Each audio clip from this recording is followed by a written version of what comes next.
You found your way to Blood Moon Radio. I'm Coralie, and this is where we follow the threads the world wants us to drop.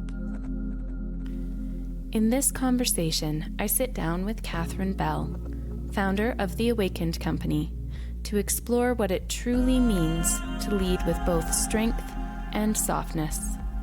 We talk about the balance of the masculine and feminine in business, the power of diversity and community, and how awakening in our work can ripple out into every part of life.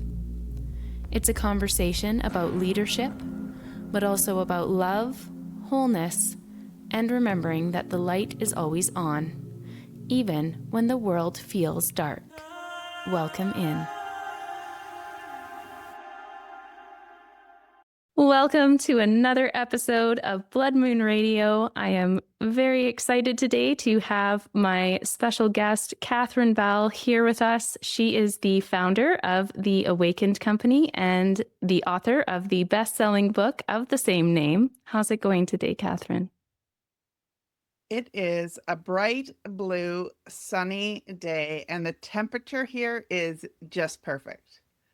So I'm wonderful. How are you healing up? You'd mentioned having knee surgery. It seemed quite major. Yes. So I injured my 16 years old playing soccer. I blew up my ACL, my PCL, and at the time when they cleaned it up, they cleaned out my meniscus. So that was when I was 16 years old, and I went on to play basketball. I ran marathons, did triathlons, lots of yoga, as you know, play tennis, and it was time to get it fixed, and it's been a miracle. And what I would say, Coralie, is that when you go to get a knee replacement, you get a big folder like this. Oh my goodness. Homework? But what was interesting is that there was nothing on the mental side or mindfulness in terms of healing. So what I've actually done, because the research says that about 50% of healing is mental.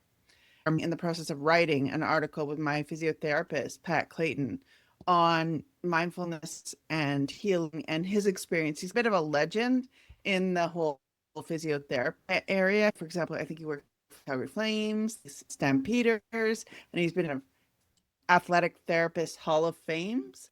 So the article we're writing on the mental side of how do we heal from a mental perspective. And I'm 9 weeks out and I've been walking my bike. It feels like a second chapter. So in many ways, I feel like I'm being rebirthed as a result of having this incredible knee replacement. Like I'm so thankful for my doctor, the surgical team, my athletic therapist, and my family. I can't even tell you. Like Kent was just a rock star through this, like supporting me through healing. And same with my friends. My friends have been incredible. So I feel like it's Catherine 2.0 now. It's not just a new knee, it's a new you. Exactly. It's just, yeah, it feels like a new me.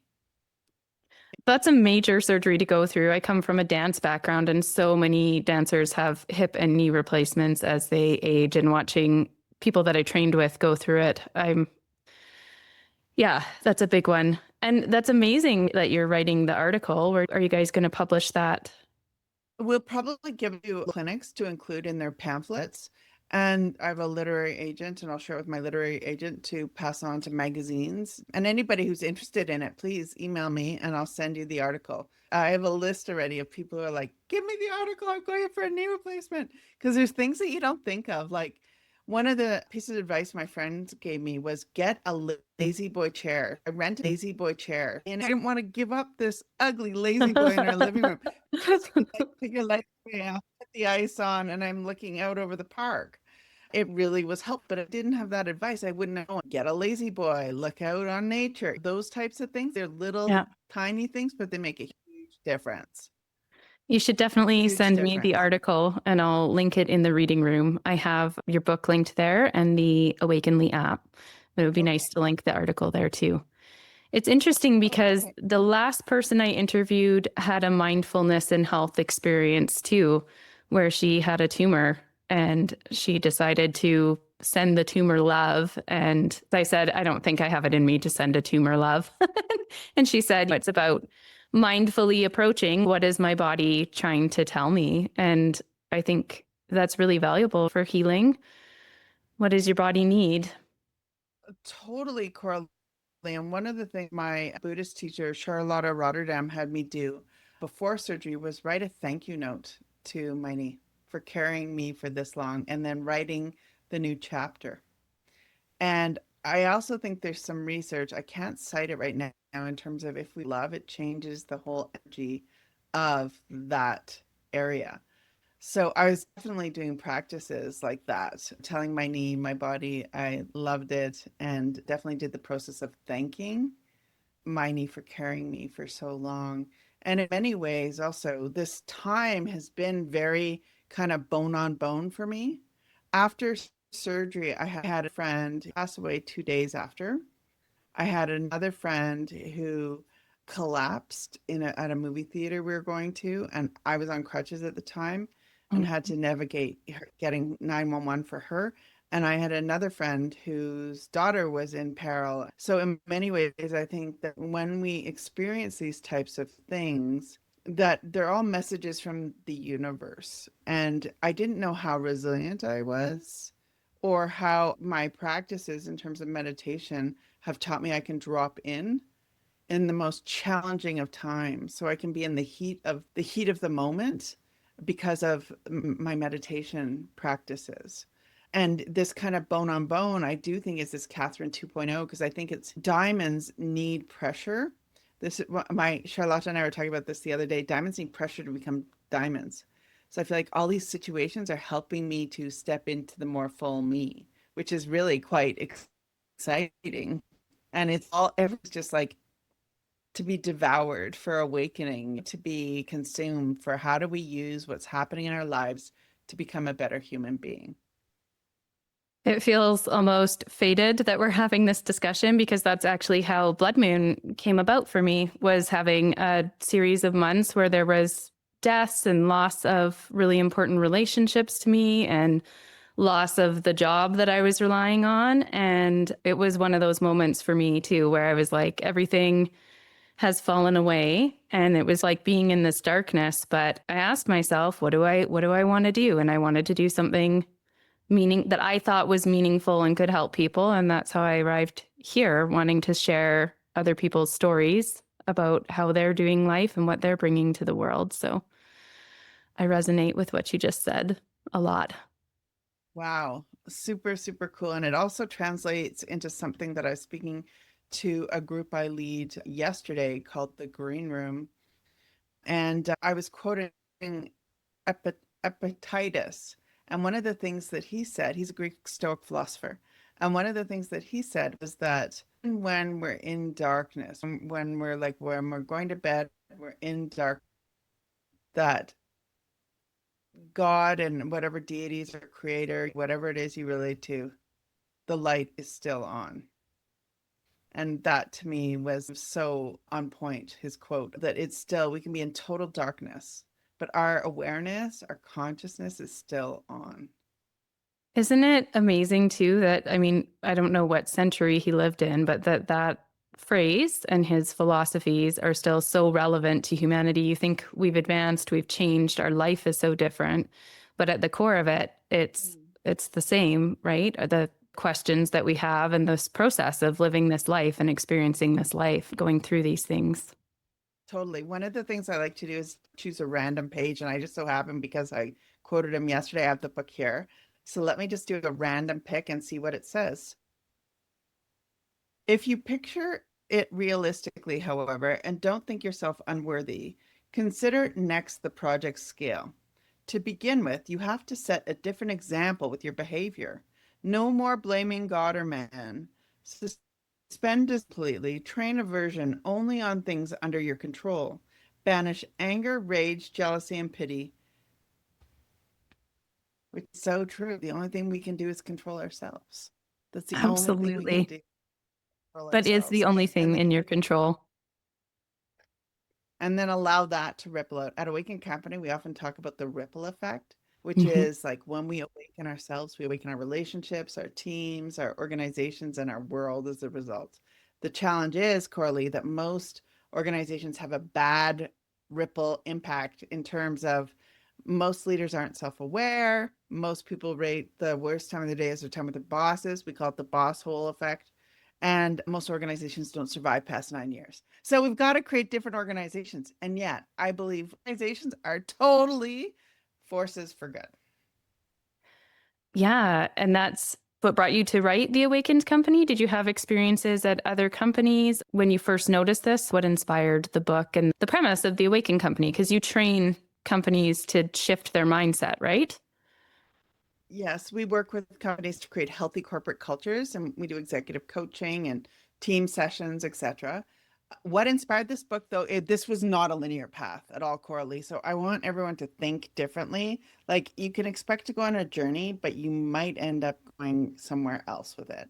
So I was sitting in a dim cafe in New York City, and the name Awaken Company just like came light bulb. I'm like, oh, and I turned to my colleague Carolyn Duckworth. I turned to her and I said, Carolyn, I'm going to write this book called Awakening Company. And originally it was a book on recruiting. And Coralie, I gave it to my business partners at Blue Era. And they're like, Kat, this is recruiting. And I'm like, okay, what is being asked for? What is this book? Like in many ways, when you write, it's like the book summons you. And I'm like, oh, what we're building at Blue Era, which was a boutique executive search firm, is we're building culture. And so the book about how to build healthy cultures. And so I started writing and I'm like, I really wanted Namaste, Eckhart Tolle's publisher, to publish it. And my father-in-law introduced me, happened to know the publisher of Namaste. And Constance was like, no, we're not going to publish this. Organizations are not ready for this level of consciousness. But I kept on knocking at a door and knocking at a door. And she's like, well, maybe we could build a community around it. So I interviewed people like Otto Scharmer from MIT, the CEO of Patagonia, like the list goes on. And the book journey is really not linear. It was not linear at all. And then, even once you've written the book, then there's all the editing of the book. And then there's the getting it out into the world. And just a really a treat to see it evolve. So in 20, I think it was 2022, it was relaunched because it really was time for the Awakening Company. Published in 2015. I've been doing mindfulness in organizations since 2008. It was premature. So 2022 re-released and it continues. It's almost the book for our time for Hmm. organizations. So And that's that's pretty kind of rare the for business non, books, too. Very rare for them to have a reprinting, which speaks to its value. yeah, most business books I think only last 6 months. Yeah. So the fact that it's since 2015 and growing, the importance of corporate culture. And what we know from business research is we need to focus about 2/3 on corporate culture. CEOs, when I meet with them, or leaders, when I meet, can you help me go from zero to $1 billion like you did that company in less than 5 years? I'm like, that's not really the right mantra. That's not really the focus. So let's talk about who you're serving. Why, what is your work? How does your work benefit society? An opening organization is one that helps humanity or planet without harming planet or people. And there's various kind of edges to that because there's always going to be an impact of what we do, but it's being more deliberate about how we're benefiting society and really seeing organizations as more like an organism, Coralie, like the plant behind you, like a living, growing plant that needs time sometimes to go fallow, to create, to innovate. We can really look to nature for our organizations as great examples of how we can build. Did you see a lot of resistance when you first conceptualized this? Just because it is so different from traditional business modeling. Were you in the right crowds where they were accepting of it, or was there a little bit of pushback? It was ahead of its time, Coralie, for sure. For sure. Because it kind of, people have a sneaking suspicion that this is the right thing to do, but it's not what is traditionally done. Even this week, I did a talk for a group of CEOs. I'm like, yeah, we need to stop, pause, be mindful, and then let it ripple from there and get what's in leaders' heads and teams' heads out on the paper, shared. I made so many mistakes, like so many mistakes, that I don't want any other leaders to make the same mistakes that I have. And that's the mark of a great teacher, right? You want to put what you have to offer out there in the hopes that people will start off with what you've learned and go beyond what you've done. We're talking there's this real blending of spiritual realms, mindfulness, definitely Buddhist concepts with the business world. And in spirituality, there's a real balancing of energies, whether you call them yin and yang, whether you call it masculine and feminine. Do you see that? Is that a premise of the Awakened Company? Because business is very traditionally seen as male traits, the stern, logical, whereas women were more associated with intuition and gentleness. Do you see it as a balancing of those things or a bringing back into balance? Before I answer that question, I just want to touch on something you said earlier, which is important. The Awakened Company blends business research with practical know-how and wisdom traditions. And it's interesting, in those three lines, they intersect. Where they intersect, there's truth and reality. So it's been interesting to play with that in terms of business concepts. Like I teach at business schools. I was a Jaroslawski Fellow at Haskayne. I teach at Queen's University. In terms of this masculine, feminine, this is very important. I think we all have masculine and feminine within us. And I really see the divine kind of masculine more in our financials, like more the linear type of our business, whereas culture is more the feminine within organizations. And we need both. We can't have one without the other. The highest performing organizations are ones that have healthy culture and healthy finances. The middle performing organizations are those that just focus on culture. The lowest performing organizations are those that are just focused on finances. In other words, we do need this blend. And as leaders, we do need this blend. We can't just build our business because we want to create a healthy culture. Well, that's part of it. And it also needs to be sustaining. It also needs to be able to provide food for people who work with us. So this is why we need this alchemical blend. And it's also why I really do feel the not-for-profit world and the for-profit world, I think, are going to come together in the future. That it's just like there's social organizations and they're almost like social organisms versus being an organization like we plug and play. So we need somebody who does this, we bring them in. If we need to, and then they do the assignment, they're gone and they're off to something else. So it's more like an organism versus kind of our traditional organization. And I really feel this happening more and more. And I think it's going to happen with AI. And I think AI is just a great invitation, Coralie, for us to, if we're not present, we can't be, AI could be very dangerous. I've actually talked to ChatGPT about the dangers of AI and had a fun little conversation with it. That's what I like to do with it, just have these philosophical discussions because there are so many avenues that go into the realm of, is this a good thing or is this a threat? And we don't really know. We're at the beginning of it, right? We don't know what sort of role it's going to take long term and how that's going to play out. And what does it do in the hands of people who might have poor intention too? Mhm. People are so vast and so different with their ideals, their morals. Well, and the invitation is back to we can only control what we can, is to engage with it with love and note when it's hallucinating, note when we have to use our intelligence with it, or else we will be buying or getting into stuff that's not real. Yeah. You know, the element of air being so in the air versus being on earth, I think we're at risk right now. So we need ourselves to be very grounded in the internal world so that we can operate in the world from a place of integrity, from a Yeah. place where truth exists. It's not make believe. Yeah. That's good insight. For listeners out there who want to bring more soul into their work life but aren't necessarily leaders or CEOs, what's one practice or mindset shift that they can begin with today? Most organizational leaders, and let's talk about that word, organizational leader, I see everybody as a leader.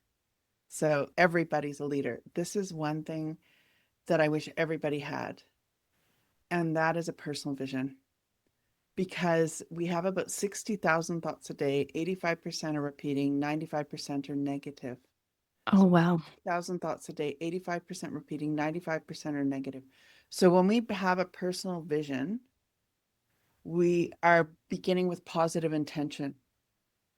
And back to love, like loving our bodies, loving who we are. This vision can help us to keep on aligning. So I think every leader, every human being should have a personal vision. It can change over time, but something where our inner compass is aligned with our North Star, and knowing what our inner compass is and align and having alignment to the North Star. So I often say have an I am, and then what it is, and then what you're in service to. And your in service to is the North Star. And the I am is your inner compass. So I am blank in service to dot dot dot. So if you were to answer that right now, Coralie, what would you say? All the hard questions when guests turn it around. I am, it's I am, and then in service to. Yeah. Oh, I am. Oh, this is hard, Catherine. Just play. Don't do like let the inner critic go. Just play. Yeah, I think the problem with my brain, it's not a problem. It's wonderful how my brain works, but I'm so, and this goes against my type A-ness, but somehow works with it for things like school, is that I see it. So I say, you say to me, I say I am. And then I'm like, I'm so many things, right? I'm multifaceted. I'm right. And I can't pick just one to define myself by. So that's where I get into trouble because I also like to be very honest. I'm like, but there is no one answer. I Well, am multifaceted and I am in service to, I don't know, allowing others the same, I think. I think really when I think about things, that's what I'm wanting. That's the premise of the podcast and what I'm trying to build here, right? I want to hear a multitude of voices. I want people to embrace all the aspects of themselves. I'm interested in creating spaces where people are allowed to say things that maybe they would be judged for, scared to say other places, or that haven't necessarily been accepted in society. I guess that's my answer. I had to stop overthinking. well, and great job. Like you just did your first draft in less than a minute. You did your first draft, and it might be your final draft. I don't know. But the invitation for everybody to start thinking about it. Because if we don't know what we're actually taking a stand for, we'll be like sailboats. We'll just if we don't know we're going to that island over there, we'll just fly over or sail over wherever the wind blows us. So how to get more conscious and deliberate about our lives. Because back to that whole thing we've been talking about, the only person we can control is ourselves. Yet, the majority of people don't have a personal vision, don't know that just breaking that repetitive thought process is life changing, game changing. Is that the work that the Awakenly app does? The Awakenly is a self development app using the Enneagram as kind of the engine, and it provides people with journeys on how to awaken themselves. And so it's on the Apple Store now. And I've just actually got a new CEO. His name's Lee Primo. So I'm very excited because we're taking it to new heights and new places. So very excited about the Awakenly app. And it's using the Enneagram as, which is for those who don't know or haven't heard it, you can go to our YouTube. There's tons of free videos. I have tons and tons of free videos on the Enneagram. And it's really, how would I put it? It's like getting an x-ray into who we are so that we can understand that we're often stuck in prison, and it provides the key to get out. It's interesting to me, and it reminds me of the journey that I took to get to this point in my life, because I'm 44 now, and I think when I look back, like I always say, oh, I wish I knew in my 20s all the lessons that I've learned. But a big chunk of that for me was getting out of those patterns and those mindsets, and a little bit of generational work, I think, with family stuff and how you're raised and the mental state that can put you in or keep you in your ideas.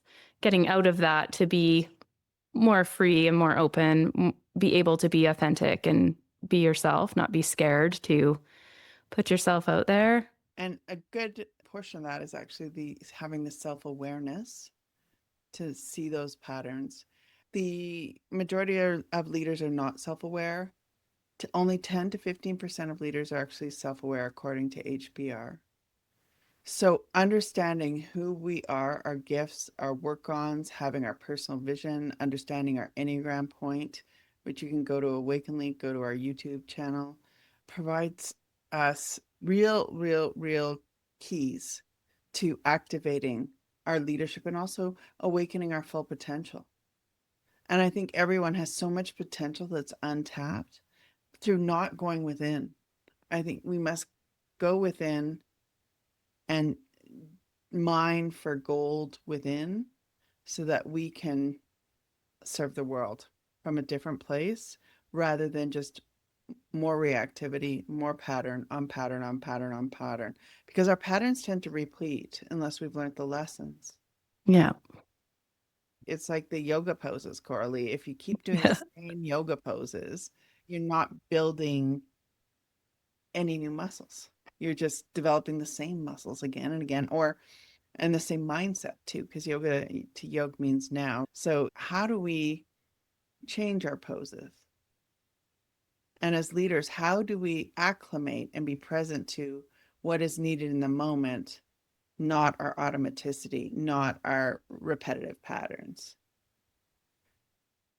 How did you obviously went to school for business, and business is your passion. When did spirituality and these deeper studies and reflecting on things like what you just said, discussing patterns and whatnot, come into your life and start to influence your work? So my first degree is actually in sociology. So I started as a social scientist, which is interesting because I was speaking to somebody at Western Ontario this week, and they're like, "You're kind of rare for a social scientist."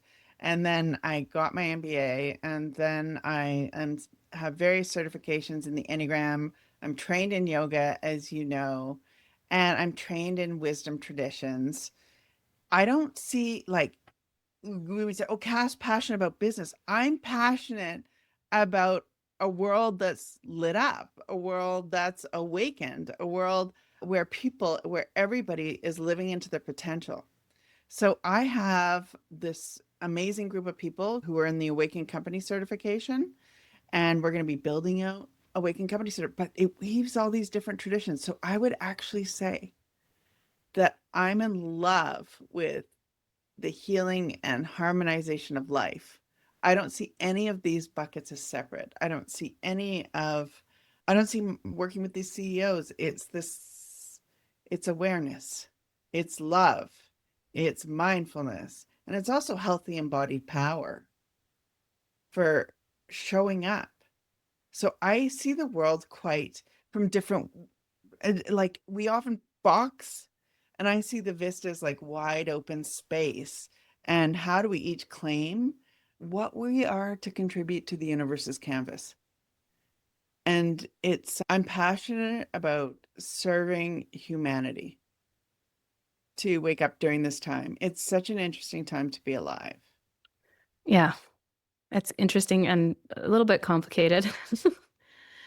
Well, it's interesting you say that because when we drop into the moment, it's simple, yet in that simplicity, there's so much complexity. For example, with your microphone alone, I love your gold microphone. It's Thank awesome. you. So welcome. It's Um, from Rockville. I just loved the look. I love the vibe of it. And yet there's a lot of complexity with the microphone. However, here we are, two human beings talking. So when we can drop into the simplicity of our lives and yet acknowledging the complexity and are just present with it all and relaxed with it all, that amazing things can happen. I was walking with a friend early this morning and we were talking about a whole bunch of things. And Ramdas said, if you think you're awake, spend time with your family. And the invitation for us all right now, I think, is to heal and bring peace wherever we go, because that's what we can contribute to more world harmony, is to really address our own prisons. Or we, instead of prisons, we might want to say our lenses, like we're all wearing different colored lenses. We might want to know that not only can we wear pink lenses, we can wear blue lenses, green lenses, and clear lenses. But we first must work on ourselves and then work on our relationships, and it ripples out from there. Yeah, that's very true. I know I felt it the minute you said the spending time with your family thing. I'm very different from I'm very the same as my family, but very different from my family. And so that is one of the places where you do come up against your own stuff, as well as I think it makes you question sometimes, right? I came from, how can I be so different but so the same? And to me, I'm always looking for connection.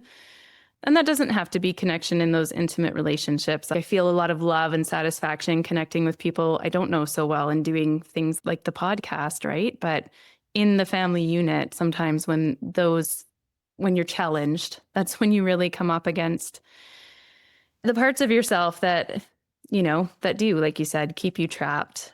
Especially if you're in a time where you're struggling, it can be very easy to fall into those negative mindsets. Going back to what you said about how many negative thoughts enter your brain, that's definitely a time for me where I'm like, why don't I fit in? Is it me? All those things that you think that you've grown past because you've done so much work. One family dinner and you're back in it. Back into the heat of the kitchen. And you know what's interesting is the most diverse teams are the highest performing teams. But in our diversity, there's a struggle. Hmm. And how do we come to love our differences and not other the differences? Yeah. Because ultimately, we're all connected. We act in unison. So, how do we play with and bring the attitude of playfulness with our differences so that we come more to a more full understanding of ourselves and the other? It's a real, because again, the highest performing teams are those that are most diverse. They're more creative, they're more productive, but there's that tension, but that tension is very powerful. If we're all the same, it's really boring. Yeah. Like really, really boring. I wouldn't want to have dinner with me. That would be boring. I have enough dinner with me. You know what I mean? I do. Yeah. It's interesting while you're talking too. I was like, oh, this is more than just a blueprint for this different way of doing business and building better business and reaping these benefits that you're talking about, like with the diversity. It's really a blueprint for humanity in life, right? Think if we were more able to approach difference with love and celebrate diversity out in the world, how much strife and how many issues that we have socially now would be alleviated. And it makes me wonder how much more we'd be doing as humans. Yeah. And let's talk about the blueprint because I think it'd be interesting for your listeners to have, when you're building an organization, a blueprint. Mhm. First is we work on ourselves. We understand personal vision, our ikigai, our strengths, weaknesses, etc. Then from our relationships, and I go into the book. And then in terms of relationships, we talk about heartfulness, mindfulness, spaciousness in relationships. And at the organizational level, there's three pillars. The first one is to energize. We must have a vision. We must have metrics for how we're going to get, and missions for how we're going to get to the vision. And then we must celebrate it. So that's the energize. Sustain is we have to have clear structure in our organizations for how things work. We must have connection in terms of working with people. And we must have values so that our values are clearly laid out. And then the last pillar is regenerate. And the regeneration pillar is the one that most organizations miss. And that is where we're focused on innovation, creativity, and peacefulness and the calm, because we can't just be going all the time. We need time and space to create. So we work with organizations in terms of how do we create healthy cultures around these pillars. And then I do a lot of executive coaching around how do people create awakened life maps. So after this call, I'm going to be doing executive coaching, just doing exactly that so that we get alignment with our personal vision and our organizational vision so that we're not in disharmony ourselves between our work and who we are. I think that that last bit that you said, not being in disharmony with between our work and ourselves, is so key for me. And I did not grasp that when I was younger. I don't think. I felt like I wanted to be doing fulfilling things, but my ideas about money and, you know, I was type A to the point of being anxious about like being responsible and am I going to be okay? And that's something I'm super thankful for being at this point in my life, even though it took some hard situations to get here, is the coming to the place where why I'm doing this is this feels fulfilling and it doesn't feel like work is this separate thing. I'm shuffling the tarot cards. Do you want me to do a Oh, tarot card for you? yeah, please, please go. Well, while I'm shuffling, I was going to ask you on your forms, you had written about being wanting to be a healthy muse, radiating love, wisdom, and power in service to humanity and the planet, and that's a really potent phrase. So, what does being a healthy muse mean to you? What does that look like? So that is my personal vision that you just read, that we talked about. Everyone must have one. It means being present to what is and reading the context in terms of what is being asked of me, in terms of showing up, in terms of leading. That's exactly what it means. So thank you. Great question. It's like, Great question. I mean, you sort of made it easy with your form, to be honest. Like, oh, look at this content. Eight of Pentacles. I wasn't expecting pentacles with you. Pentacles represent physical. They're sometimes associated with money, but they don't have to be. I wasn't expecting pentacles with you because even though you're business oriented and incredibly successful, I don't picture money as as a main thing to you. But the Eight of Pentacles actually represents mastery. Ah, well, you know what's interesting about the one you showed me Mm-hmm. is that, so from a numerology standpoint, I'm a nine, and the Eight of Pentacles, it had the candle Yep. there, which to me is very hermit-like. Uh, Mm-hmm. and so I love, and I think eight's my Enneagram number, my Enneagram point number. And I think Earth's very important now. I've been really reinforcing Earth. I'm Mm-hmm. very earthy. Like I am like, okay, how do we bring this to Earth? How do we make this tangible and real? I love that it stood for mastery. Yeah, and it's so yeah.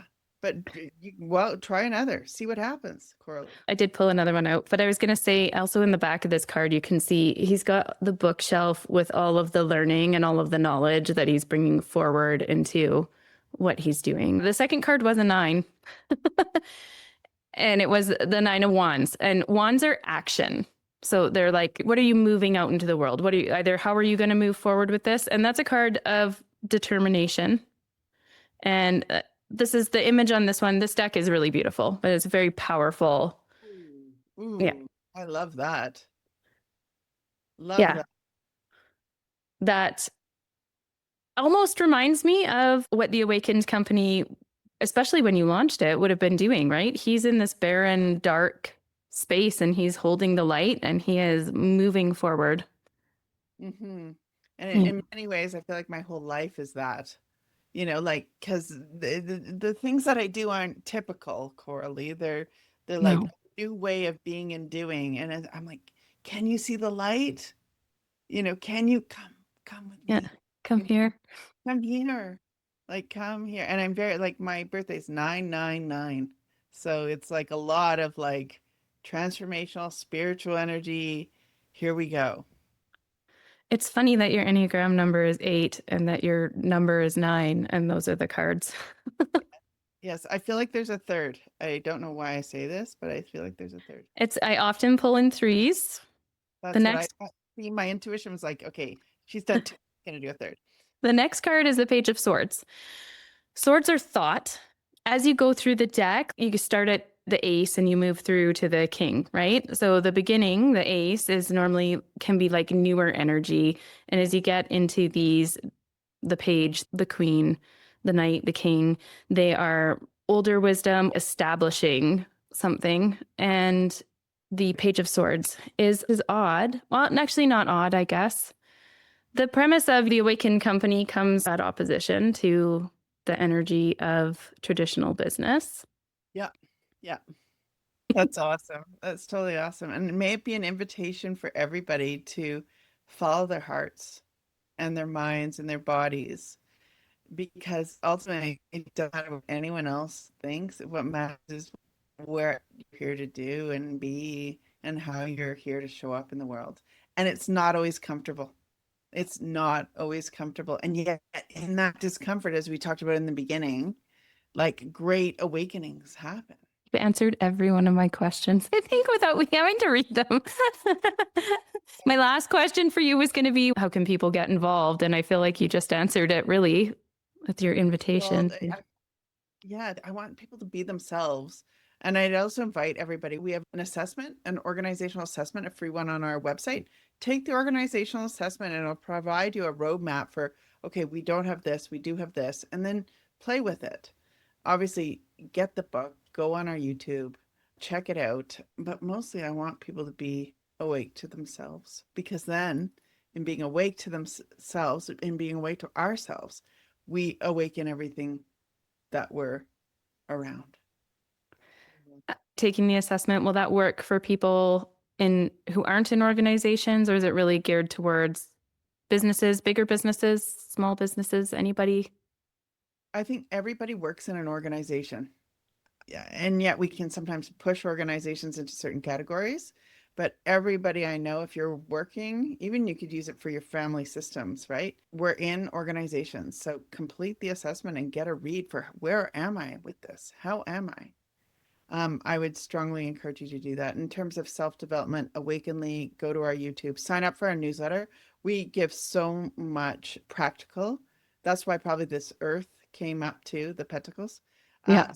Practical wisdom for how do we bring the spiritual into our lives and into our work. I'm loving the nonlinear thinking. It's a treat to get to talk to people that don't think in linear terms. Do you know Yeah, what I mean? You can't talk to everybody that way, like, oh, we're all in an organization. Often people don't grasp it because it's hard to think about things in this expansive realm versus point A, point B, right? totally. And how do we follow the threads of our intuition?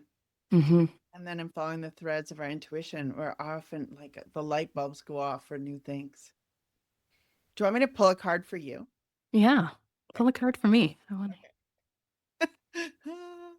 No one ever pulls a card for me. Excited. Yeah. The one thing I will do is I'm going to ask you to tell me when to stop. Okay. I'm gonna concentrate. It's now.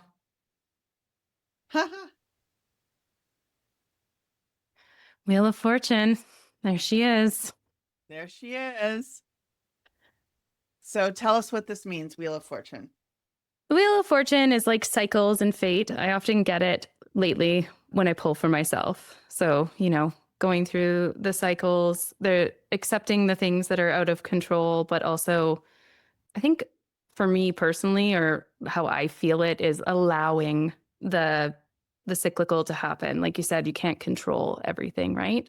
So I used to feel very much like I was on this ride in my life, and sometimes I really didn't like it.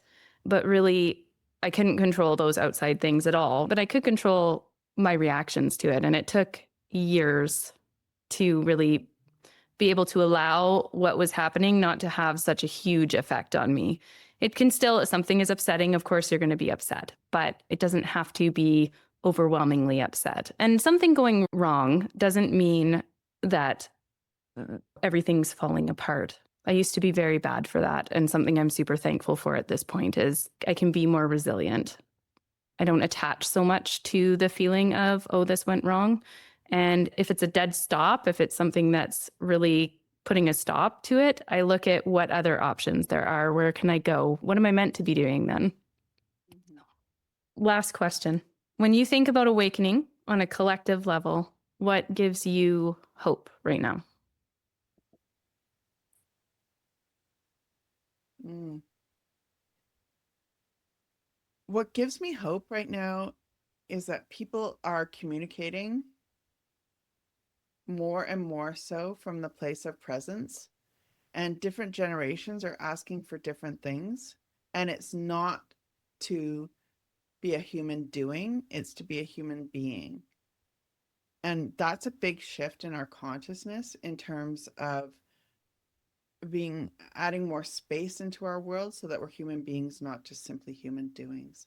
And that gives me a huge amount of hope. I have two sons, 19 and 21, and they give me a huge amount of hope because they're aligned with what they want to do. They know themselves far more than I did at that age.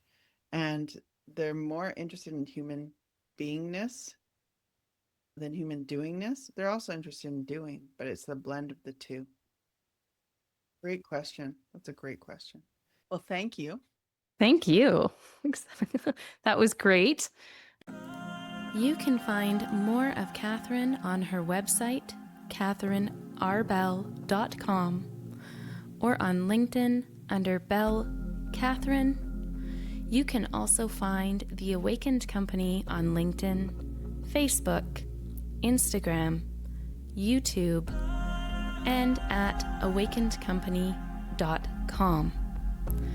You can read about Catherine's business philosophy in her book, The Awakened Company, available in the reading room at bloodmoonradio.com or wherever you like to buy books.